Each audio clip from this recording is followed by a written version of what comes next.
My friend works at a movie theater, and supposedly a worker died in one of the theaters by falling down some stairs. My friend was cleaning, and out of nowhere a shadow runs across the screen.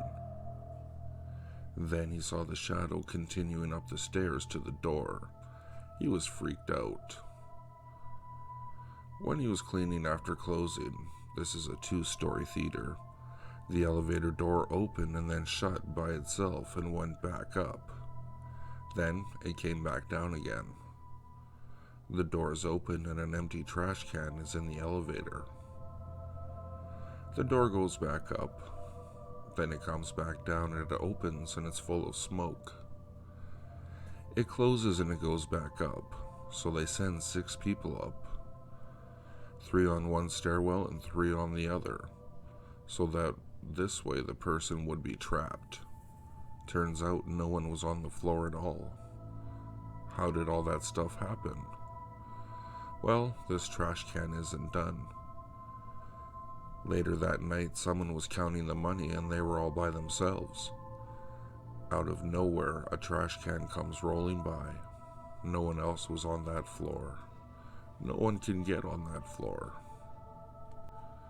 A week later, the guy is in the vault and no one is in the building, and he hears a knocking at the vault. He goes to check, but no one is there at all. He runs out of the building. One of the last things that happened before he quit, the popcorn thing started going off by himself.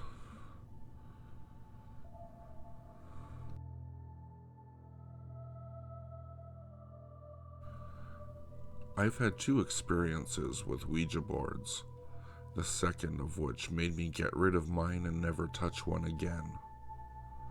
The first time was when my best friend Melanie and I started using the Ouija at her mother's house, and it told us that it was a male spirit and that it was going to hurt us.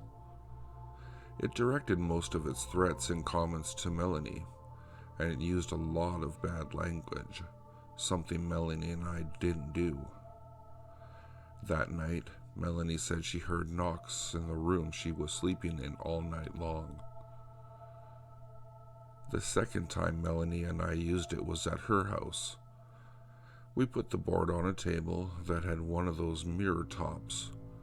We lit a candle and started using the board. It kept saying that Melanie was pregnant and that it wanted to show us what it looked like. We started to get scared and said no, we didn't want to see it. At that point, the candle flame got really long and made a whooshing noise. The flame turned blue. Melanie and I were looking down at the table when we saw a blue flame reflection in the glass. We moved away from the table and the board and then saw a face in the flame. It wasn't Melanie or me, but a man's face.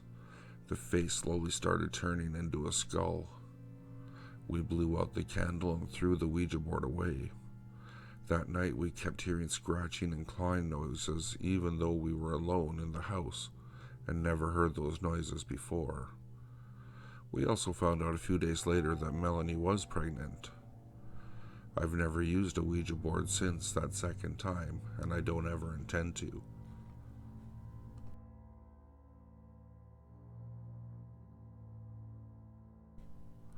I'm a sound sleeper and never wake up during the night, but one particular night I awoke and knew something was wrong. I propped myself up on my elbow and opened my eyes. To my surprise, the chair that's normally in the corner was in the middle of the room facing me, with a girl of about 16, I would say, sitting in it. She was in a white dress and appeared to be from the 1800s or early 1900s. I know she was there, and I was calm until she spoke. She didn't move anything except her lips saying, "Hi, Greg." Well, after that I knew it was real, and I panicked and laid back down, putting the pillow over my head to try back to fall asleep. But here's the unbelievable part, and no one believes me to this day. I could feel her pushing on my shoulder, trying to get my attention. At this time, if I removed the pillow, I'd be staring her in the face. Removing that pillow was not on my list. I'm not sure of what happened next, but I think I must have fainted or something. Whoever she was, she had a message I didn't let her give me.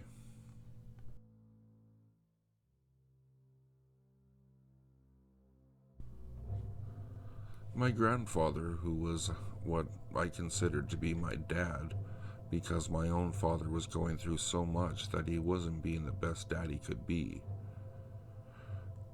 And my grandfather was always there for me. He was my best friend. He passed away.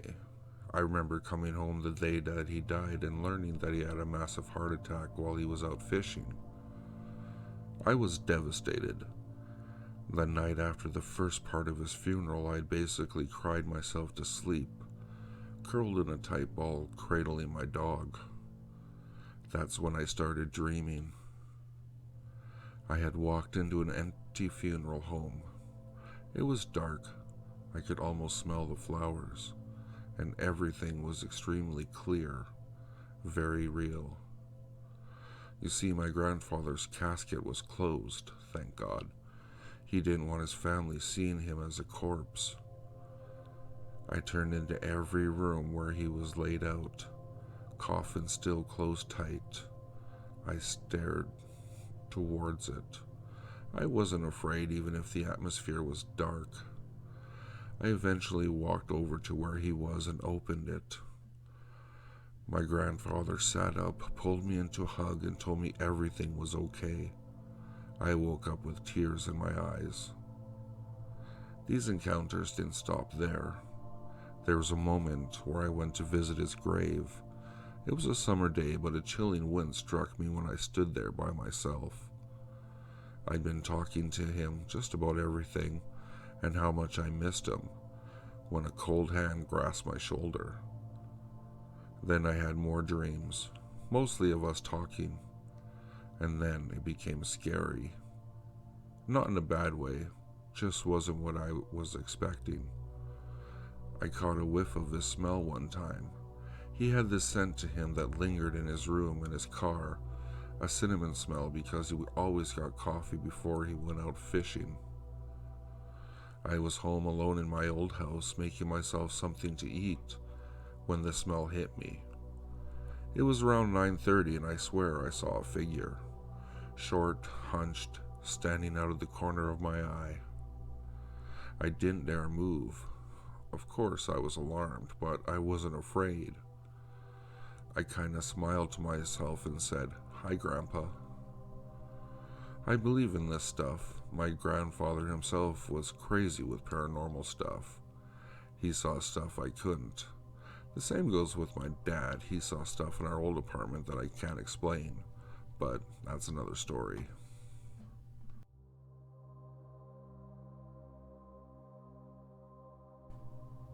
My house is not very old.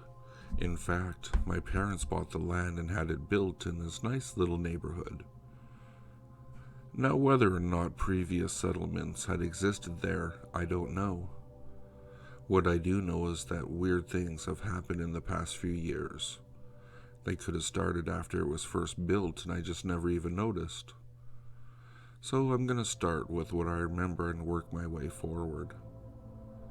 The first incident I remember is a piece of silver being moved. You know, the nice dishware that a lot of grandmas have. The setup is like this. You have a love seat couch with a tall, skinny long wooden table running along its back. Then you have a walking space in front of that, and then a fireplace. In front of the fireplace are two leather chairs. Now the silver that was moved was just the lid on one of those dishes. Imagine a bowl in a stand with a lid that sits inside of it rather than just over it, and the handle is kind of loop-shaped. Now the lid was just how it would have been in the bowl, but it was on the ground about 3 or 4 feet away in front of the chair. My dad tried to play it off as, oh, the dogs must have jumped off the couch over it and caught it with his foot. Our dogs, though small, never jumped off the couch like that, It's too high up. And even if they did, the lid sits in the bowl, therefore it would have been pulled the whole thing with it and probably wouldn't have landed the way it did. Then there's my room.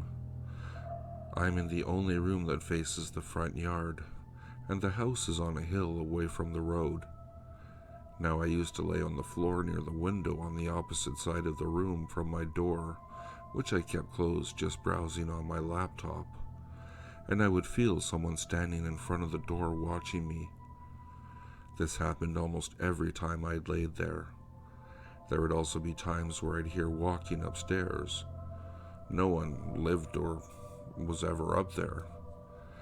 And one time I heard tapping on the brick outside my wall, which faces the porch and sidewalk that goes out to the driveway.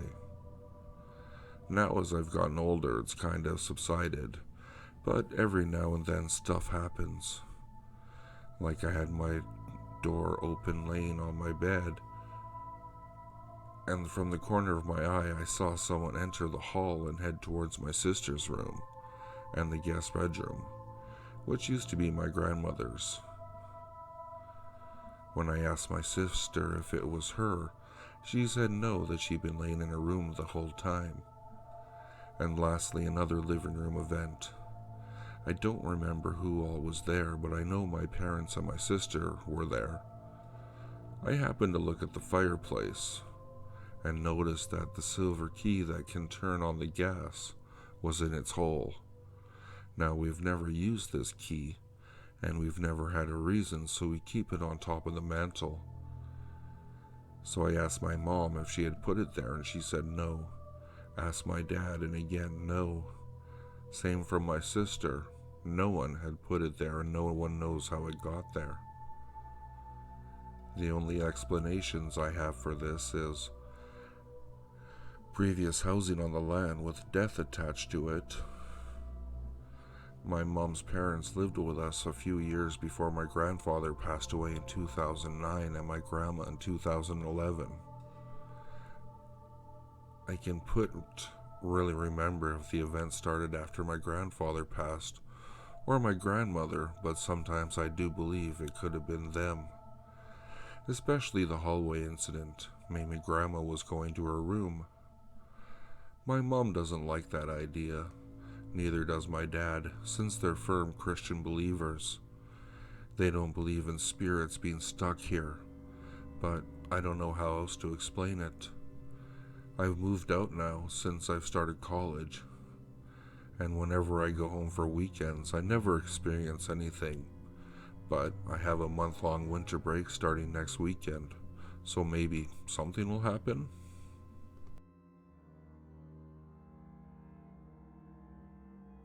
If you like what you heard, please like, subscribe, and share with your friends.